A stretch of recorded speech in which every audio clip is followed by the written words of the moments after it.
Deformation. आज हम बात करेंगे about the Hooke's law, elastic objects, forces that can deform. इसमें पहली बात पड़ी आ रही है, फोर्स क्या आ रही है कि फोर्स में produce a change in size and shape of the object. The larger the force applied the greater the change in size and shape of the object. Squeezing a tense ball, stretching a spring. और जो होता है बेटे elastic deformation, जब लगता है ना deformation के the objects which regain their previous size when the applied force is removed, it's called the elastic deformation. देखिएगा, the objects which return to their original shape and size once applied force are removed. These materials are said to undergo elastic deformation. For example, आपने football है बेटे, उसको आपने strike किया with a wall, जैसे strike करते हैं किसी दीवार के साथ, तो उसकी शेप में कुछ चेंज आती है, right. Small change take place in shape of football, और जब वापस आता है वो, it regain the previous shape. तो this deformation is the elastic deformation. एक यहाँ एक और देखिए example, we have this spring. आप जब बेटे स्प्रिंग पे फोर्स अप्लाई करते हैं, आपने फोर्स अप्लाई की 1 न्यूटन, स्प्रिंग स्ट्रेच हो गया। When you remove the force, जब फोर्स रिमूव करेंगे तो दोबारा पहली ये जो शेप है उससे रीगेन कर लेगा। It is elastic deformation. अच्छा, अब यह जो एक टर्म आती है हमारे पास आती है हुक्स लॉ। उसमें देखें बेटे, अगर आप फोर्स अप्लाई किया आपने 1 Newton, what is extension? 10 millimetre. आपने फोर्स कर ली 2 न्यूटन, एक्सटेंशन 20 मिलीमीटर। तो for each 1 Newton extension 10, 2 Newton mean आपने 1 न्यूटन का इजाफा किया है। ठीक है जी, 1+1, तो एक्सटेंशन क्या बनी? 10+10, टोटल बेटी क्या एक्सटेंशन हो गई? 20, right. How to find extension? Final length, right, L2 minus initial length L1, it's extension is equal to L2 minus L1, right जी। Tension, a material experience a tension if external forces are applied to its ends।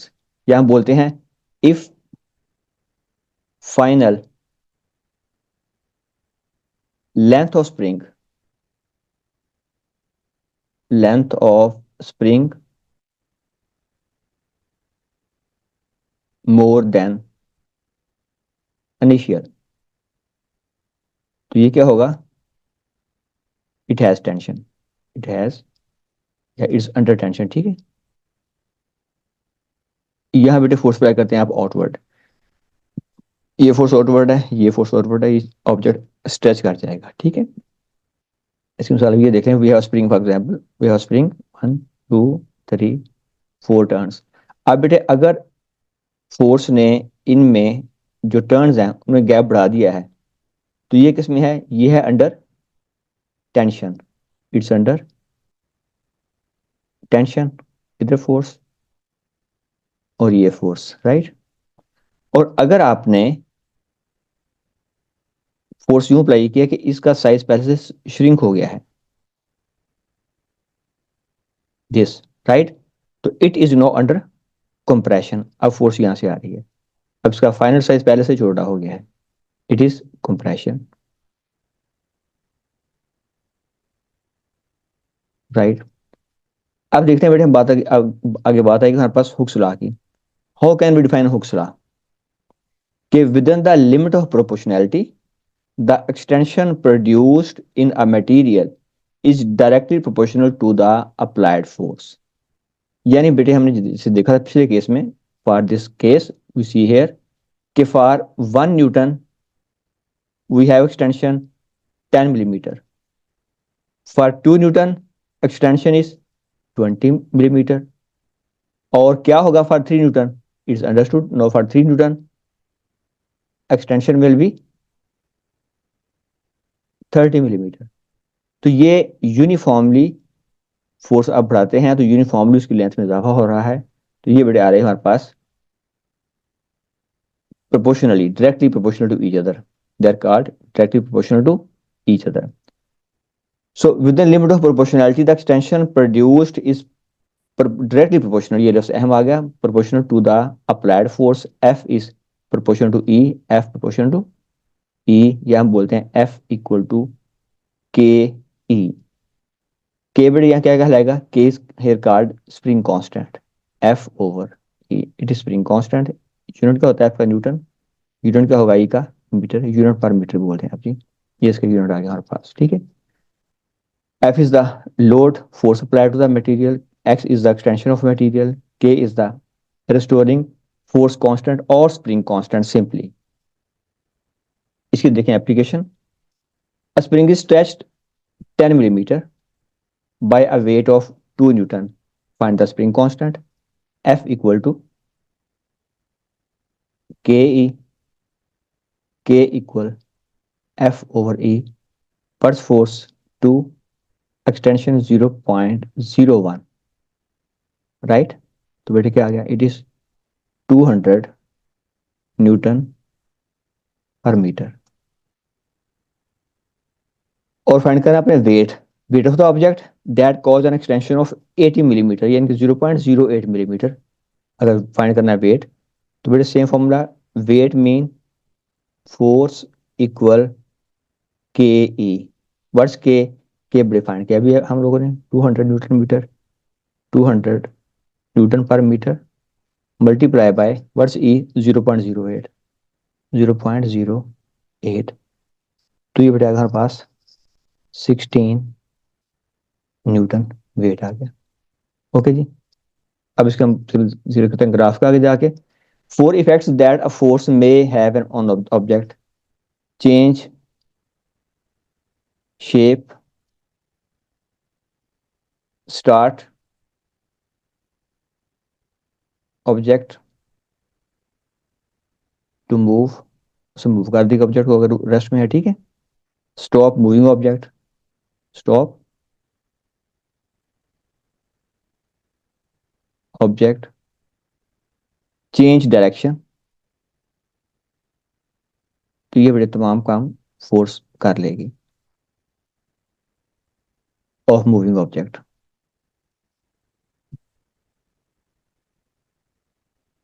Okay जी। Then a 2 Newton weight is applied to a spring which has a spring constant, ये बेटा आपको बता रहे हैं spring constant। find the extension, same बेटे formula repeat हो रहा है, हुक्स लॉ का F equal to k e, right. तो क्या फाइंड करनी है हमने extension, E equal F over k. तो बेटा हमारे पास 2 divided by 250, it is 0.008 metre, ठीक है जी। ऐसे बेटे आप क्वेश्चन नेक्स्ट डे कर सकते हैं आप लोग, ठीक है जी। नो सीधा एक्सपेरिमेंट, ये फॉर डिजाइन क्वेश्चन, उसके लिए ध्यान से याद रखिएगा। टू वेरीफाई हुक्स लॉ, ये बेटे आपका स्टैंड आ गया, राइट। ये आपने साथ पैरेलल खड़ा कर दिया, scale, right, it is spring. आप इसकी इनिशियल लेंथ को फाइंड कर लेंगे, हियर आप यूज लर्न करें या use of set square as well. ये बेटे आपने प्लेस किया सेट स्क्वायर, इसी नोट कर initial length L1। Load add करेंगे, स्प्रिंग की बेटे लेंथ बढ़ जाएगी, ये मुमकिन है यहाँ तक पहुंच जाए, ठीक है। तो it is the new length of spring, it is L2, दोनों को माइनस कर लें, we get extension E equal L2 minus L1। तो यूजिंग फॉर्मूला F इक्वल के E, we can find the value of, बल्कि वी कैन चेक दैट के F proportion to E। हम इसका ग्राफ ड्रा कर सकते हैं, अपने ग्राफ प्लॉट करते हैं, force versus extension, it will be straight line through origin. और ये देखिए ग्राफ की शेप फर्दर वी सी, ये देखिए ये बड़ी अहम बात है, we are spring here, no weight is attached over here. आपने वेट अटैच किया 1 न्यूटन, एक्सटेंशन क्या आ गई 10 मिलीमीटर, ठीक है। Weight 2 newton, extension 20 millimetre. Change क्या लेंथ में, यहाँ चेंज क्या आई है 10, यहाँ चेंज कितनी आई है अगेन 10, यहाँ चेंज कितनी आई है अगेन 10, यहाँ चेंज क्या आई है अगेन 10। तो आप देखें वेट में चेंज क्या ले रहे हैं 1 Newton, 1 Newton change, I am talking about the change, right. 1 Newton, तो फिर बेटे एफ क्या आ गया, प्रोपोर्शनल टू ई। लेकिन यहाँ पे आगे देखें सीन, यहाँ पे क्या आ रहा है, यहाँ फॉर 1 न्यूटन चेंज, ये एक अहम पॉइंट है, इंपॉर्टेंट पॉइंट हेयर, कि यहाँ आपने 1 न्यूटन लोड चेंज किया तो बेटे यहाँ एक्सटेंशन में चेंज ज्यादा आ गई है, यहाँ क्या चेंज आ रही है, 18। इसका मतलब है यहाँ पे हुक्स लॉ एप्लीकेबल नहीं है, क्योंकि प्रोपोर्शनैलिटी खत्म होगी इस केस के लिए, लास्ट केस के लिए F is not proportion to E. ठीक है जी। और बेटे जैसा ग्राफ लोड करते हैं, तो we have graph like this, ये स्ट्रेट लाइन आ रही है, फिर ये ऐसे बेंड आ रही है। ये जो बेटे ई पॉइंट है ना, ई पॉइंट तक हुक्स लॉ एप्लीकेबल है, राइट। इसको हम बोलते हैं लिमिट ऑफ प्रोपोर्शनैलिटी, क्या बोलते हैं इसको, limit of proportionality, proportionality Hooke's law applicable till here. और जो बेटे ये पॉइंट है, इसको बोलते हैं elastic limit. Elastic limit mean elastic limit, इसको अब नाम जो लें एफ का। तो बेटे सीन ये है कि F two E, F two E hooks law is not applicable, या हुक्स लॉ अप्लाई नहीं हो रहा। लेकिन but if force removed, original length of spring is regained, original spring length regain. तो इसका मतलब है इसमें कोई भी परमानेंट चेंज ऑफ लेंथ नहीं आई, उसको हम बोलते हैं प्लास्टिक डिफॉर्मेशन। ठीक है जी। ग्राफ करिए दोबारा देख रहे हैं बेटे, यहाँ पे यही बात, अगर लोड आप यहाँ ले रहे हैं, ये एक्सटेंशन है, तो P point is the proportionality limit, Hooke's law यहाँ तक एप्लीकेबल है। L is the elastic limit, यहाँ से यहाँ तक हुक्स लॉ एप्लीकेबल नहीं है। अच्छा, अगर आप सीनियर करते हैं कि अगर आप एक्सटेंशन लेते हैं अलोंग हॉरिजेंटल, ये बेटा आपने एक्सटेंशन ली है, ये आपने फोर्स ली है, तो ग्राफ की शेप ये बनेगी ऐसे, and then bend like this. Okay.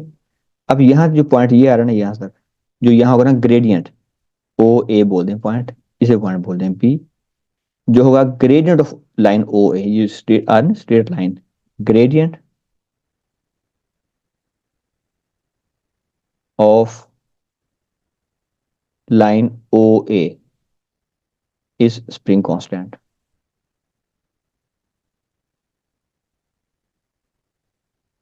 के ओके जी। तो ये होगा यहाँ के होगा बोलो delta F over delta E, rise over run. Okay ji.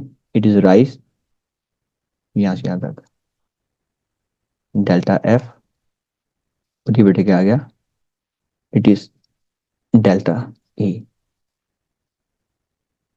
Now we see few questions about it. Important points. Limit of proportionality, as I told you just now, कि limit जहां तक बेटे हमारे पास हुक्स लॉ एप्लीकेबल है, इसे बोलते हैं limit of proportionality, the point up to which Hooke's law is applicable. Graph is straight line here, elastic limit the spring undergo elastic deformation when it load or stretched. This means that the spring will return to original shape when the stretching force is removed. No permanent change of shape has taken place. अच्छा बेटे, अगर आप याद रखिएगा, अगर हम spring को attach करते हैं ना सीरीज में, ये बड़ी अहम बात है, if you attach springs in series. For example जैसे हमने पहले प्रॉब्लम किया था कि अगर आपने यहाँ वेट ले लिया, सपोज कर रहे हैं 10 न्यूटन, वेट कर लिया बेटे आपने 10 Newton, just like previous case. तो अब ये बेसिकली इसको भी फोर्स मिलनी है 10 न्यूटन, इसको भी फोर्स क्या मिलनी है 10 न्यूटन, दोनों को सेम फोर्स मिलेगी। अगर इसमें एक्सटेंशन एक्स आ रही है, तो ये भी एक्सटेंशन क्या आ गई एक्स, टोटल बेटे एक्सटेंशन क्या हो जाएगी, टोटल हो जाएगी एक्सटेंशन 2x। जैसे वहां था हमारे पास for 10 newton we have the extension of 1 millimetre, तो अगर हम ये कहते हैं 1 मिलीमीटर है, फिर ये भी क्या होगा 1 मिलीमीटर, तो फिर टोटल क्या होगी एक्सटेंशन, वो हो जाएगी 2 मिलीमीटर। किसमें, अगर स्प्रिंग हमारे पास इन सीरीज है। लेकिन अगर स्प्रिंग आ जाएंगे पैरेलल में, तो फर्ज करें ये वेट 10 न्यूटन है, अब इसे क्या फोर्स मिलेगी, इसे मिलेगी 5 न्यूटन, हाफ हो जाएगा ना, दोनों पैरेलल में है, इसे फोर्स क्या मिलेगी 5 न्यूटन। जब फोर्स हाफ होगी, extension is half no. Extension था ना पिछले 1 मिलीमीटर, तो अब बेटे यहाँ पर क्या होगी extension, e here 1/2, that mean 0.5 millimetre. और बेटे अगर आपने 3 स्प्रिंग अटैच कर लिए हैं फॉर एग्जाम्पल इन सीरीज, अब क्या सीन बनेगा, यहाँ फोर्स आपने अप्लाई की F, तो अब बेटे इसे फोर्स मिलेगी F/3, 1/3 फोर्स मिलेगी, और हर एक को मिलेगी फोर्स F/3, राइट, F/3, और यहाँ भी फोर्स F/3, 1/3 फोर्स हो जाएगी। और जो एक्सटेंशन है वो भी क्या हो जाएगी पैरेलल के लिए, इस केस में हो जाएगी E/3, एक्सटेंशन 3 टाइम 1/3 हो जाएगी, 1/3 of the total extension, right. Next, a force act on a body, which property of the body will change, बेटे क्या चीज चेंज होगी, which property of the body may be changed by the force, बेटे force ने नाम match change करना है, shape change करेगी और साइज चेंज करेगी, राइट, और हाँ वेलोसिटी चेंज कर लेगी, तो D can the right answer, can change shape, can change size, can change velocity. Math को चेंज फोर्स नहीं कर सकती, यदि तीनों पहले गलत हैं, तो ये it's right one. Which object behave an elastic object as it deform, अब बुलेट, जब बुलेट हिट करती है सॉलिड मेटल को, उसकी मत हो जाती है, शेप खराब हो जाती है, तो ये इलास्टिक चेंज नहीं, ये परमानेंट चेंज है, इसे बोलते हैं प्लास्टिक डिफॉर्मेशन। कार डैमेज होगी, plastic deformation. Piece of metal cut by saw, तो ये भी कोई चेंज नहीं है, बस आपने लेंथ चेंज कर दिया। Football as it is kicked, ये बेटे इलास्टिक डिफॉर्मेशन है हमारे पास। A spring extends by 6 millimeter when 30 Newton weight is suspended from the lower end. These springs are used as shown now, और वेट क्या attach किया आपने, 90 न्यूटन। अगर बेटे टोटल वेट 90 न्यूटन है, फिर इससे क्या मिलेगा, 1/3 मीन 30 न्यूटन, इसको भी 30 न्यूटन, इसको भी 30 न्यूटन। तो बेटे अगर 50 न्यूटन प्रोड्यूस कर रही है एक्सटेंशन 6, तो 30 प्रोड्यूस कर देगी 12, तो आंसर क्या हो जाएगा 12। और बेटे आप क्वेश्चन ट्राई करें, अल्लाह कामयाबी दे आपको, अल्लाह हाफिज।